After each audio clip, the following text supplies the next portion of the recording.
The day my daughter-in-law placed that folder on my kitchen table and smiled at me like she'd already won, I let her talk. I let her arrange her papers, uncap her pen, and cross her legs like she was running a board meeting in my house. The house where I'd raised my son, where my wife had tended her garden every spring for 31 years, where the floorboards still creaked in the same spots they always had. I let her do all of it. And I smiled back. She didn't know what was waiting inside Frank Harmon's briefcase. But I'm getting ahead of myself. Let me take you back to where this really started, not at that table, but 3 weeks earlier.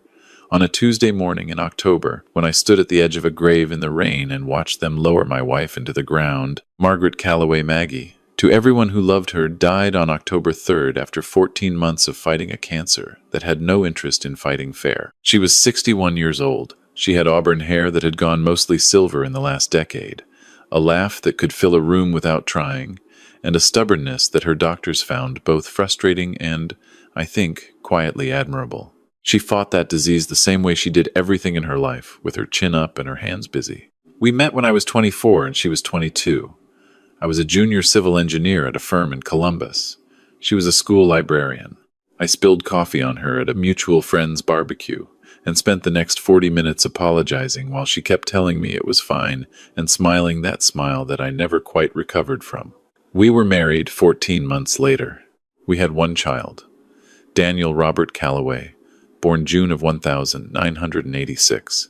He was a good kid, sharp, funny, had his mother's eyes and my stubbornness, which made for some interesting dinner conversations when he was a teenager. He grew into a good man, mostly. He worked in sales for a logistics company, made decent money, lived about 40 minutes from our house, in a suburb outside Dayton. Then he met Linda. I want to be fair here. I want to say that in the beginning I tried with Linda. I genuinely tried. She was polished, confident, always put together in a way that seemed effortless. She remembered people's names and asked follow-up questions and could work a room. Daniel was smitten from the first month. Maggie was cautious.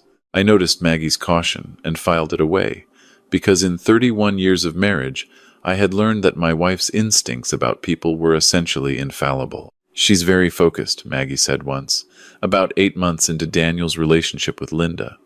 We were washing dishes together after a Sunday dinner. That's not necessarily bad, I said. No, she agreed. It depends on what she's focused on. I didn't press it. I should have pressed it. They married 3 years after they met.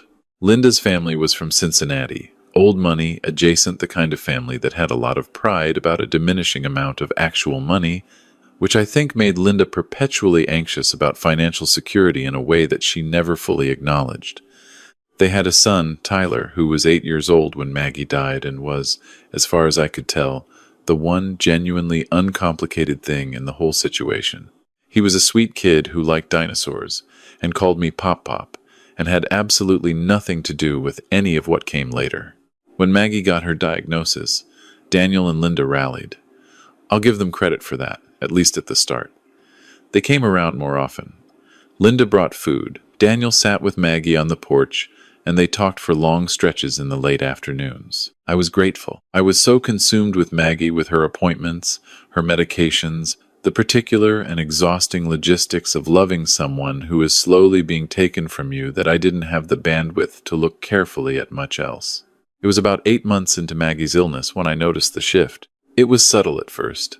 Linda began asking questions that felt slightly off-center, questions about the house, about my pension, about whether Maggie had updated her will recently. I chalked it up to genuine concern. Maybe she was worried about practical matters. Maybe she was being thoughtful. Then she suggested casually, over dinner, like it was barely worth mentioning, that Maggie might want to sign a financial power of attorney, just to have everything in order. She'd already had a document prepared. She slid it across the table with a pen on top of it. Maggie looked at the document for a long moment. Then she looked at Linda. Then she said pleasantly that she'd have her lawyer look it over before signing anything. Linda smiled and said, of course.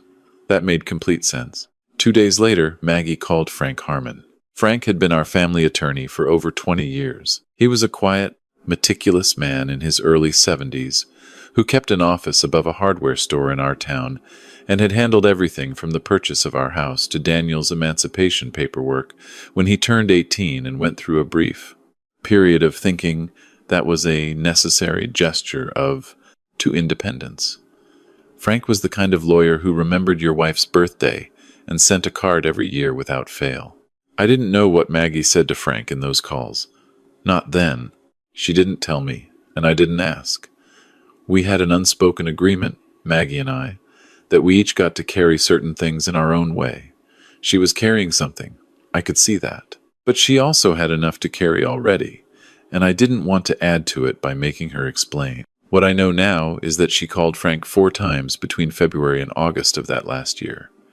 She was thorough. She was deliberate.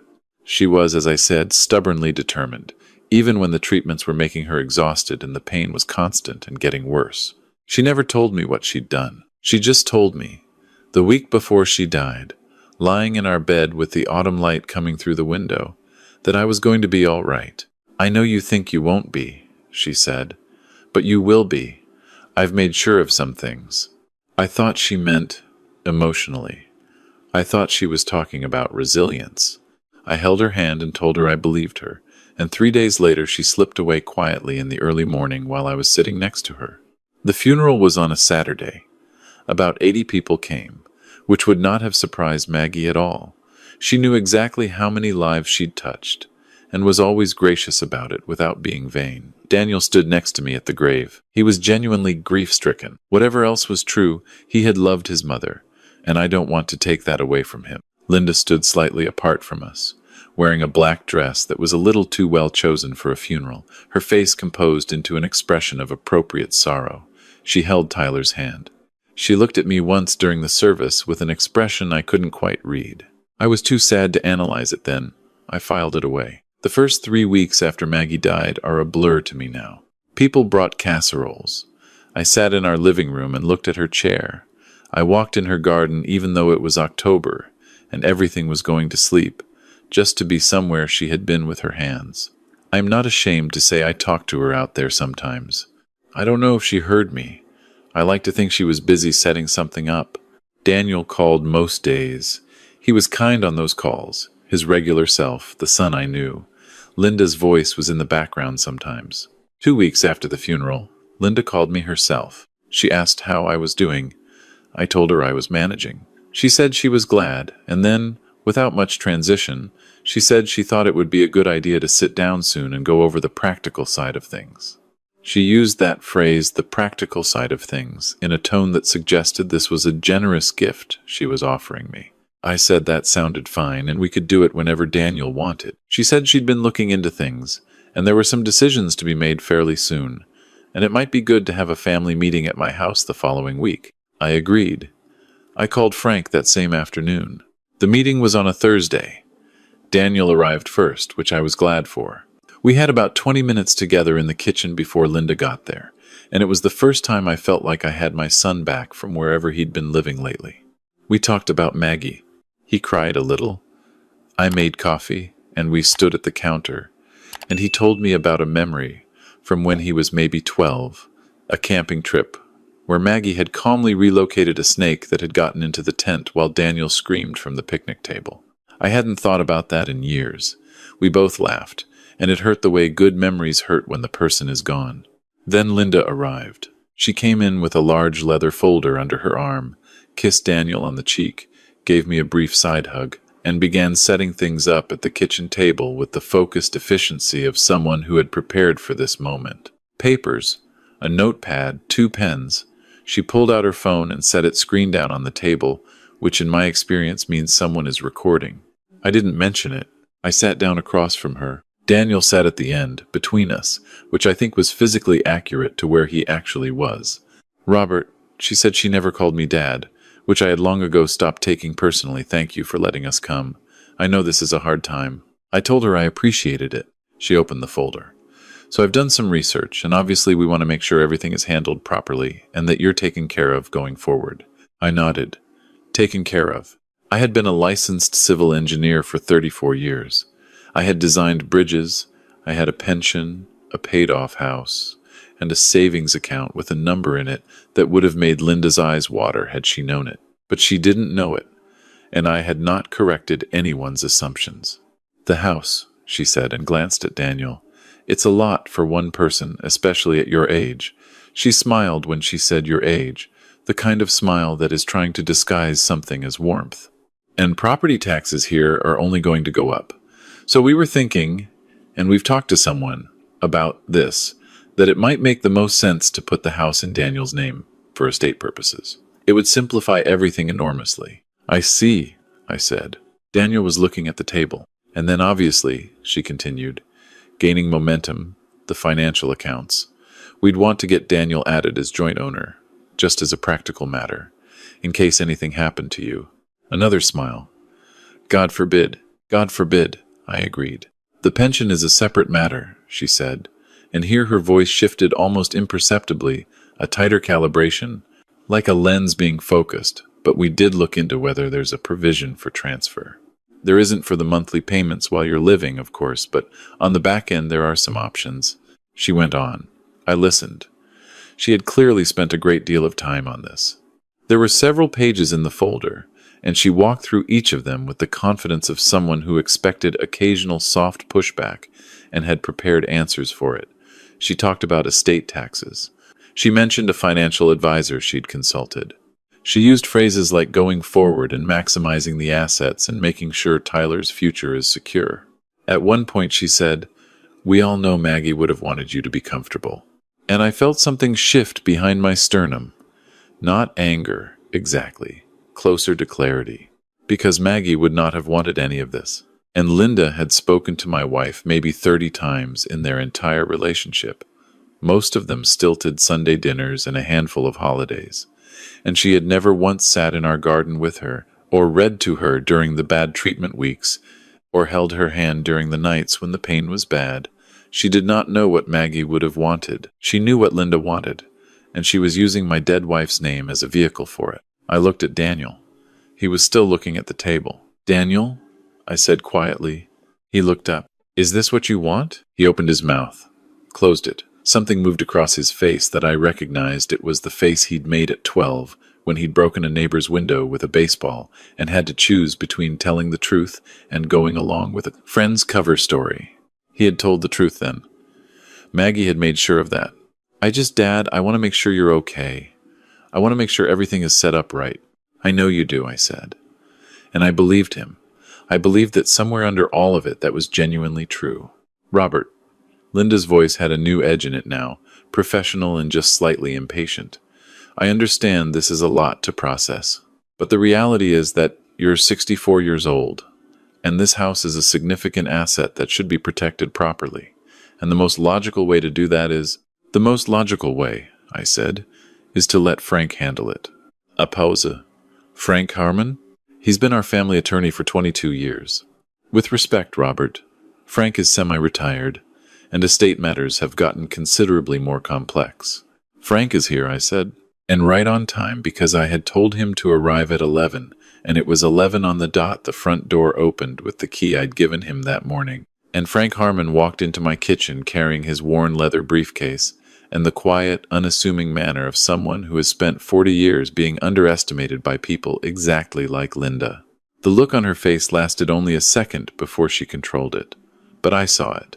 Daniel saw it. Frank set his briefcase on the table, shook my hand, nodded at Daniel, and looked at Linda with the pleasant neutrality of a man who has no interest in the performance she was giving. "Mrs. Calloway," he said, "glad you're here. This will actually be easier with you both present." He opened his briefcase. "Margaret came to see me in February of this year," Frank said. He did not look up from his papers when he said it. He had a way of delivering information that removed all drama from the moment, which somehow made it hit harder. She was concerned about some things she'd observed, and wanted to make sure her husband was protected regardless of what happened after she passed. She was very specific about what she wanted. Linda said carefully, "I wasn't aware she'd consulted you recently." "No," Frank said. "She mentioned that." He set a document on the table. "This is a revocable living trust that Margaret established in March. She amended it twice, once in June, once in September. The trust holds the family home, the primary savings account, and the investment account Margaret maintains separately." He looked at me. "Robert, You are the sole trustee and sole beneficiary for the duration of your life. The home cannot be transferred, sold, or encumbered without your explicit written consent. Consent that must be witnessed by a notary and filed with this office, not another attorney. This office specifically. Margaret was very clear on that point. Daniel was staring at the document. Mom did this? She did. When she was sick, she executed the trust documents in March, when she was cognitively fully intact. I can provide her physician's certification of that if anyone needs it. He said the last sentence without inflection, but he was looking at Linda. Linda's jaw was working slightly. That changes some of what we've been looking at, obviously. She gathered herself. She was, I'll say it again, extremely good at composing herself. But that doesn't necessarily affect the question of going forward. The day-to-day management. There's something else, Frank said. He reached back into the briefcase and removed a sealed white envelope. My name was written on the front in Maggie's handwriting, which still made something in my chest seize up, but he didn't hand it to me. He set it flat on the table and put his hand on top of it. Margaret also gave me this envelope with instructions that it be opened at a family meeting in front of Daniel and Linda. She was specific about that too. The kitchen was very quiet. I could hear the refrigerator humming. Outside, a car passed on the street. Linda said, "What is that?" "A letter from Margaret," Frank said, "and some documentation she attached to it." "What kind of documentation?" Frank looked at her steadily. "The kind she wanted you both to see." He opened the envelope himself. Maggie had authorized him to do so in his presence and unfolded several pages. He glanced through them briefly, and his expression didn't change, but something in his posture settled in a way that told me he'd seen this before, that she'd walked him through this, that there were no surprises for Frank in these pages. "I'll read the letter," he said, "and then I'll describe the attachments." He cleared his throat. The letter was in Maggie's voice so completely that I had to look at the window to get through it. She wrote the way she talked, direct, warm, with a precision that never became cold.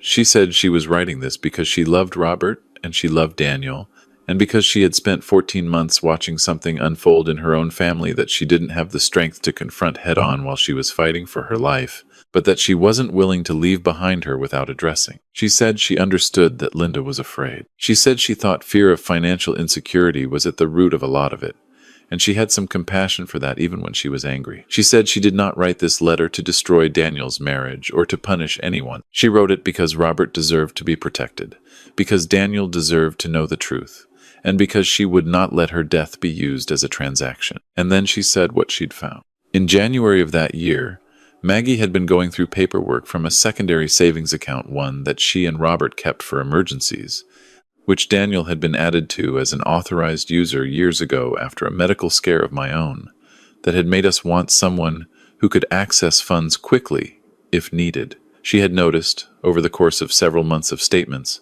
withdrawals she didn't recognize. Not large ones. $60 here, $120 there, sometimes twice in a month, sometimes not for 6 weeks. The kind of amounts that could be written off as small transactions lost in the noise if you weren't paying attention. Maggie had been paying attention. She had printed every statement going back 2 years and gone through them line by line, sitting at the kitchen table late at night when I was asleep, which is exactly the kind of thing she would do without waking me. The withdrawals traced to an ATM in a town 20 miles from our house, not a town either Daniel or Linda had any regular reason to visit. Maggie had driven there herself in March, when she was still well enough to drive, and found that the ATM was 2 blocks from a gym she had no knowledge of, where Linda had, it turned out, been a member for over a year under her maiden name. None of that was necessarily damning on its own, but Maggie had also, in the methodical way she did everything, found the membership confirmation email in a folder in Daniel's home email account, which she had legitimate access to because they shared a family calendar. The email was addressed to Linda at an email address Maggie had never seen before, a personal account separate from the one Linda used for family correspondence. There were other emails in that account. Maggie did not go into detail in the letter about what she found there. She said only that she had seen enough to understand that Linda had been living a portion of her life that Daniel did not know about, and that the separate account and the separate email and the ATM 20 miles from home were not coincidences. She had documented everything, statements, printouts, the gym membership confirmation, the email address. Frank had organized them into a neat packet behind the letter, which he now turned over and placed on the table in front of Daniel. Daniel stared at the first page for a long time without speaking. Linda had gone very still. The polished composure, the folder, the pens, all of it had left her face, and what was underneath was something I hadn't seen before. Not guilt, exactly. Calculation. She was calculating. "Daniel," she started. "Don't," he said, and his voice was very quiet, which from Daniel was not a small thing. When Daniel got quiet, it meant something solid had broken. He looked at the pages. He turned several of them.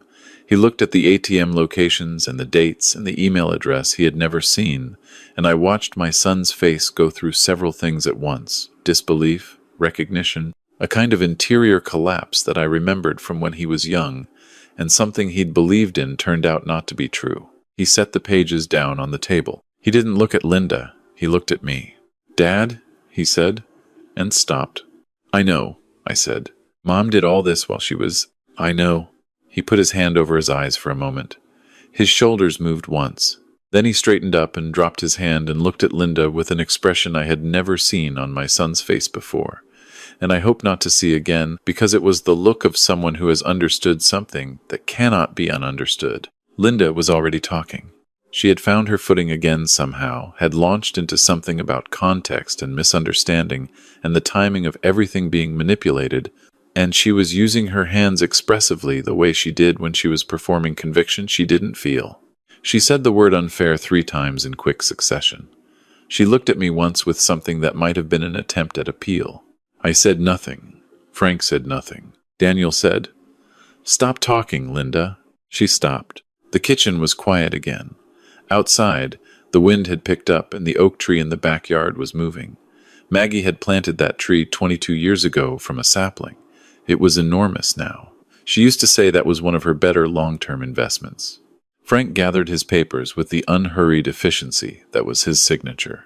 He clipped the trust documents together, noted a few things on his legal pad, and handed me a copy of everything: the trust, the letter, the attachments organized in a manila envelope with my name on it. "The trust is fully in effect," he said to the table. "The house is Robert's. The accounts are Robert's. Any attempt to contest the trust will be handled through this office, and I'll note that Margaret was quite thorough in her instructions on that front as well." He snapped his briefcase closed. "I'll show myself out." He paused at the kitchen door and looked back at me with an expression that was more personal than professional, something that had known my wife for 20 years in it. "She was a remarkable woman," he said. "She was," I said. He left. The 3 of us sat in the kitchen for a while after that. Daniel had his elbows on the table and his hands folded in front of him, and he was very still in the way that meant he was somewhere inside himself that he needed to work through. Linda had closed her folder and aligned it neatly with the edge of the table, which I thought said a great deal about her even now. She was tidying. Old habit. After a while, she said, to no one in particular, "I need some air." And she got up and went outside through the back door. Daniel and I sat there. The coffee I'd made before everyone arrived was still on the counter, not quite cold yet. I got up and poured 2 cups and brought them to the table and sat back down. Daniel wrapped both hands around his mug.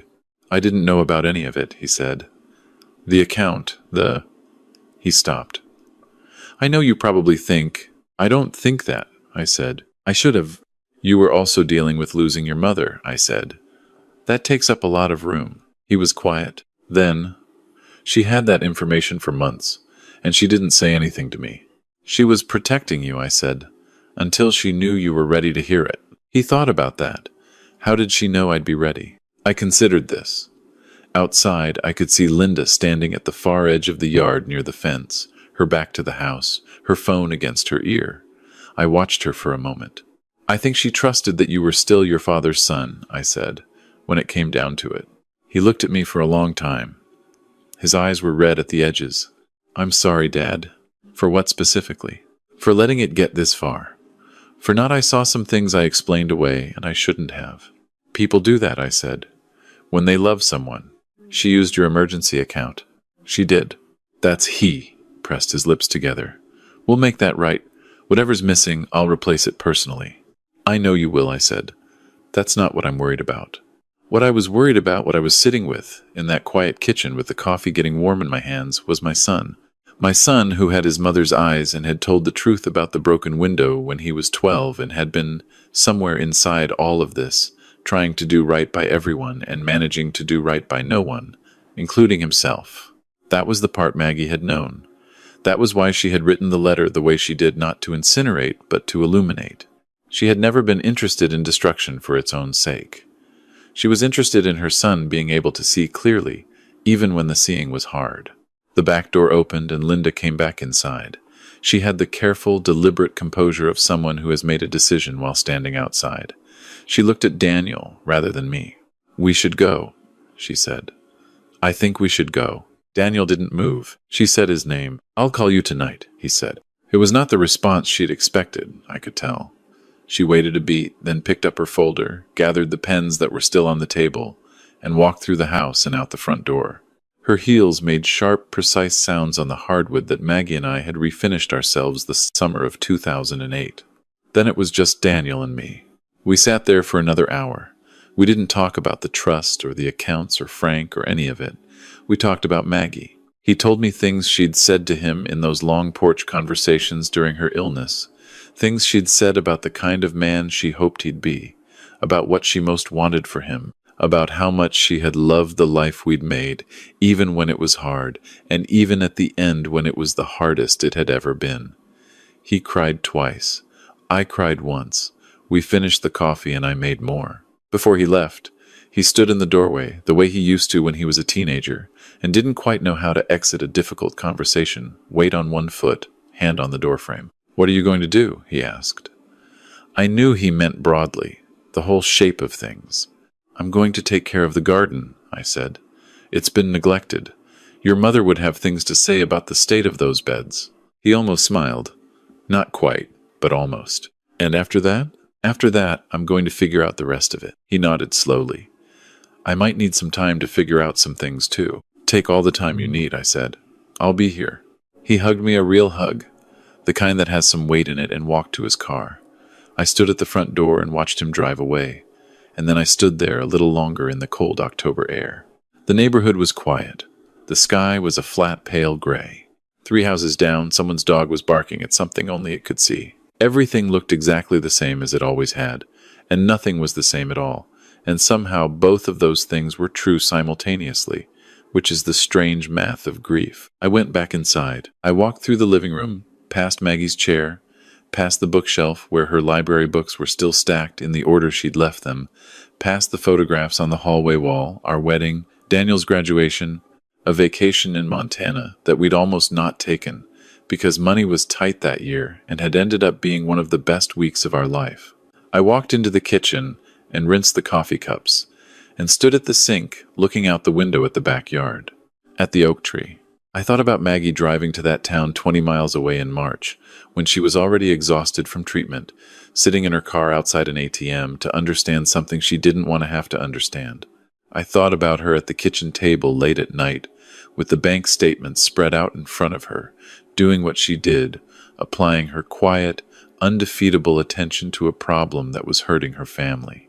I thought about the 4 phone calls to Frank, the amendments in June and September, the sealed envelope with my name on the front and the instructions that it be opened at a family meeting in front of Daniel and Linda. She had known she might not be there to say any of it, so she'd arranged it so it would be said anyway. I thought about her telling me, in those last days, that she'd made sure of some things, that I was going to be all right. I had thought she meant emotionally. She had meant all of it, emotionally, legally, practically, in every dimension she could anticipate and plan for. She had done it quietly, without any drama, while fighting for her life. That was Maggie. That had always been Maggie. I stayed at the sink for a long time. Outside, the oak tree moved in the wind, those enormous, slow movements that old trees make, unhurried and certain, full of something that feels like patience if you're in the right frame of mind to see it. I don't know what comes next for Daniel and Linda. That is their story to live, not mine to tell. What I know is that my son called me that Sunday, 4 days after the meeting, and we talked for 2 hours, and something in his voice had come back that I hadn't heard in a while, something that recognized itself. What I know is that Frank filed the trust documentation the following week, and the house is exactly what it has always been. Mine, Maggie's, ours, held in the particular way that a home gets held when people have lived and loved and argued and laughed inside its walls for 30 years. What I know is that Tyler still calls me Pop Pop and still likes dinosaurs, and that whatever happens between his parents, I intend to be a constant in his life for as long as I'm standing, because he is innocent in all of this, and because Maggie would expect nothing less of me. And what I know is this. Linda came to my kitchen table with her folder and her pens and her careful smile, ready to run the numbers on a life she had not built and did not understand. She thought she was dealing with a grieving old man who could be managed.